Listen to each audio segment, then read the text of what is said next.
Hello. Okay. For whatever reason, I just realized that the audio wasn't working.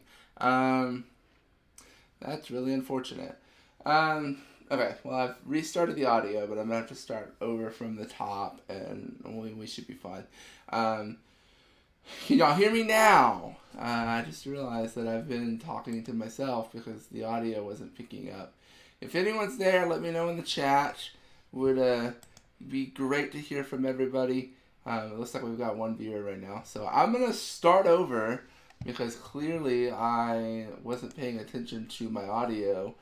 That I just like looked down and I saw my microphone and I thought about the fact that y'all probably couldn't hear me. Okay, we're going to start from the top.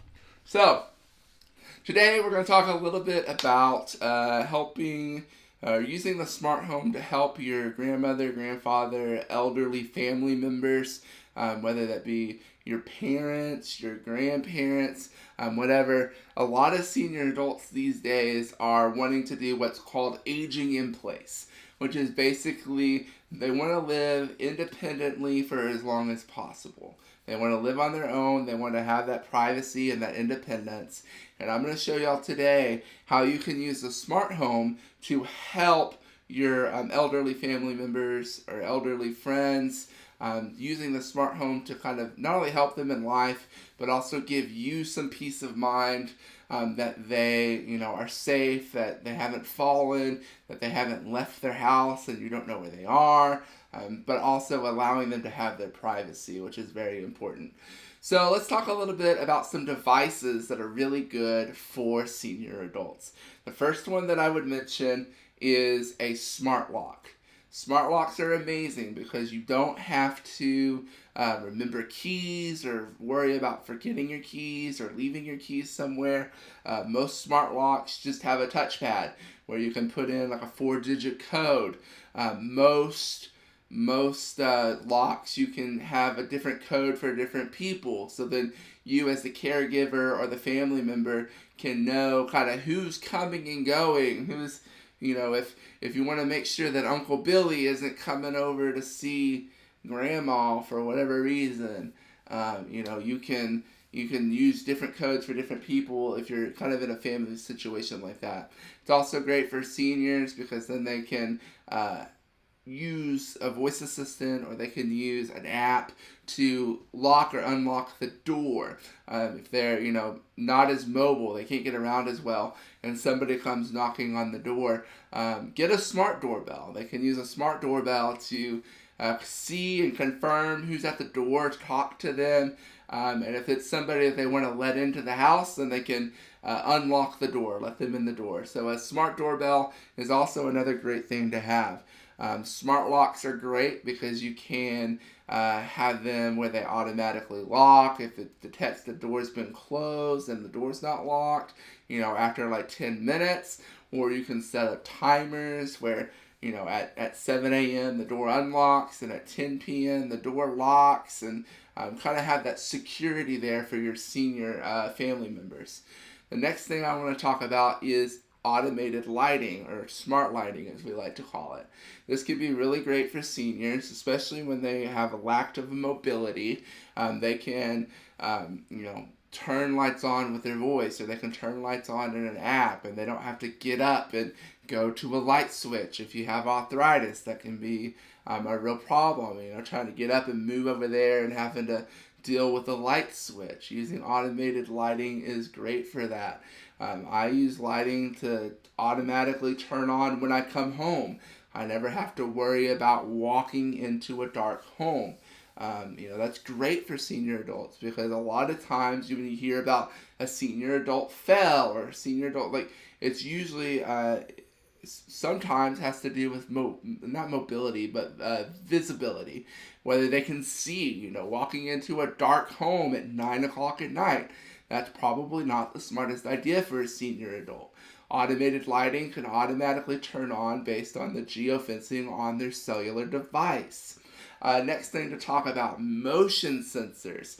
You can set up motion sensors in various rooms around the house and then have it set up where if the motion sensor in the living room goes off or detects motion, to automatically turn the lights on in the living room.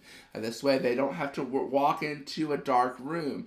And then you can also set it up on the contrary, where, after 20 or 30 minutes of no motion detection, then it'll automatically turn the lights off. That can be a really big cost savings. A lot of senior adults are living on fixed incomes. They're living on Social Security, or they have a pension, or they have a retirement plan of some sort, and they have very minimal resources. Allowing those lights to turn off when there's no activity in those rooms without them having to fumble and deal with light switches is a great thing. Next thing I'll talk about is smart thermostats.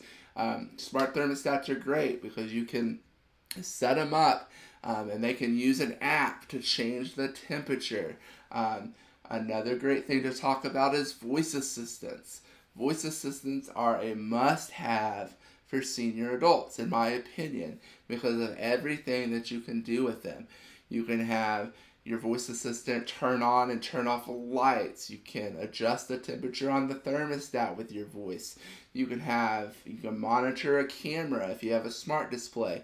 If you have security cameras or you have a video doorbell, you can pull that up on one of the smart assistant displays and see who's at the door. You can unlock the front door if you have a smart lock.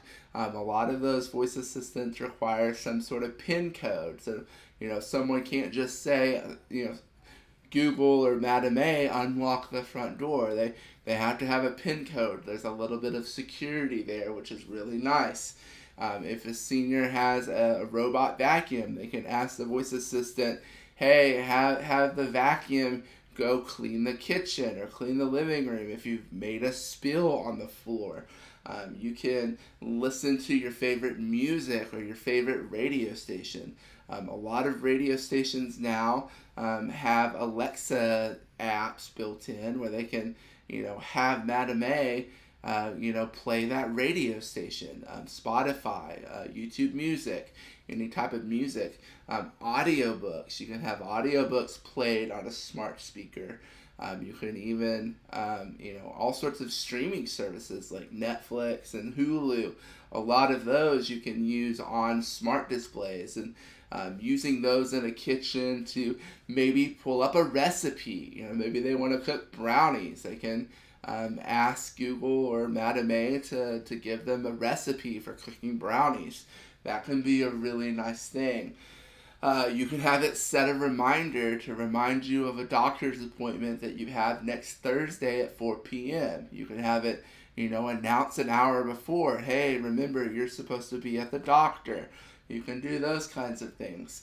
They can ask what the weather is like, if they want to go on a brisk walk or they want to go out and hang out with some friends and they want to see what's the temperature outside or is it going to rain today. They can ask the voice assistants those questions. One of my personal favorite things for a senior out of a voice assistant is that it allows you to make phone calls. This is crucial. Get a voice assistant in every single room in your senior's home. Because if they fall, and let's say they don't have their phone by them, then they can have Google or Madame A make a phone call. They can call you. I'm pretty sure they're not allowed to call 911, but they can call you or another family member or their neighbor, their friend that lives down the street. They have the ability to make phone calls with voice assistants. That is so crucial if a senior adult falls, because I've heard so many stories about a senior adult falls and it's not until 3 days later when Uncle Bobby comes home or check on Grandma and finds Grandma is either one, passed away, or at this point is severely dehydrated and hasn't eaten in 72 hours. Like, that can be dangerous for seniors. So I really recommend the voice assistant. You can set up timers. If you're putting something in the oven, you can have Google or Madame A, hey, set a 20-minute timer for the food. You can get traffic updates. You can add, if you know that you're driving between one town and another, you can say, hey, how long is it going to take me to drive from, or how long is it going to take me to get to this address or this location? And then again, automated reminders for medications. Again, like with the doctor's office, you can have it remind you, 7 a.m., you need to take this medicine. It can remind you of those things. Or right before you go to bed, hey, remember, you need to take this medication. That can be crucial for a senior adult. Very, very important stuff. Security cameras. Now, I think it's a great idea to have security cameras on the outside of the home. That way you can, if something ever happened, they wander off, they disappear, you can get a general idea of when your senior left their home. There's all these stories of, these elderly people that have dementia and Alzheimer's and these various memory diseases where they end up wandering off, or they go and get in their car and they disappear. I see silver alerts all the time when I'm driving down the highway, and I know time and time again it's usually because a senior adult has wandered off. Having security cameras on the outside of the home is a great thing. It's your personal choice whether or not you want to put security cameras on the inside of the home. Definitely make sure that the senior adult knows that you're putting those in the home. And you do have the option to have those indoor cameras turn off when the senior is home, and things like that. So there's some privacy concerns there, but just talk that over in your particular situation with your senior adult. And sometimes that's okay, sometimes that's not. It just kind of depends on your personal situation. Again, kind of like I was talking about, smart doorbells. I was talking about that a little bit earlier with the smart locks.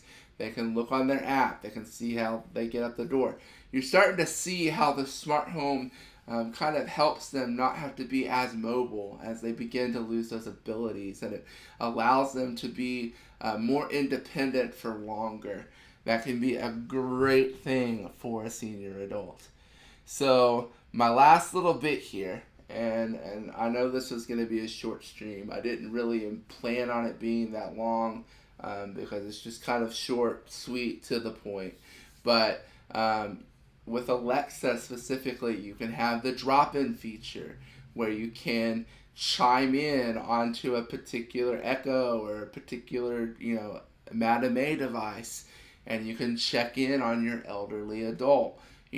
The great thing about that is it does chime before you come in, so it's not like you can eavesdrop on your elderly family member. They're gonna know when you drop in and are listening to them. So don't use that in a way that it wasn't intended. If you want to check in, if you haven't heard from them in a couple of hours, you can drop in and check in with some of those voice assistants. Also, you can make announcements / broadcast. Madame A is announcements, and I'm pretty sure on Google they call it broadcast. But you can type out a message and send it to the voice assistant so that it will be played throughout the home. So you can say, hey Grandma, I'll be there in 20 minutes. And then that way they can kind of know when to expect you, when are you going to come by. My last little bit that I want to talk about, geofencing. Geofencing to avoid accidental wandering. Kind of like I was talking about earlier. Not kind of, exactly like I was talking about earlier. I see these silver alerts all the time where a senior has left their home or they've gotten in a car and they've gone somewhere and nobody knows where they went. That can be crucial. That time is precious. You want to know when those kind of things happen. If you have an iPhone and your elderly family member has an iPhone, you can use the Find My iPhone app. You can set it up where you can get a geolocation on their cellular device.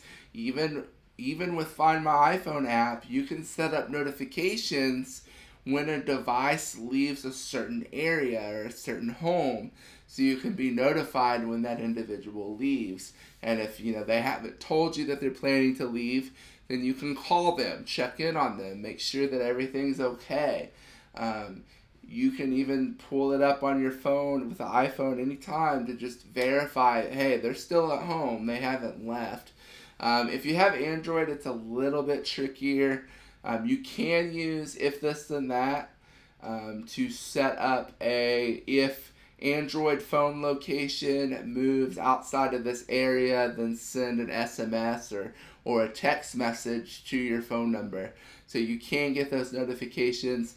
And the last time I checked, Google Maps does now allow you to share your location with other people. And so that's kind of a way to do it if you're kind of on the Android side of things. Really, that's kind of all I had for tonight. I haven't seen anybody ask any questions, so I'm going to assume probably nobody is there, unfortunately. Let me look. I've got one viewer, but they may have just logged in or whatever. I'm going to have to go back and edit this because I know that I messed up the recording. So it was great talking to all of you guys. I hope this is helpful to you, being able to learn kind of how you can help your elderly family members. And I will see you guys on the next live stream. God bless.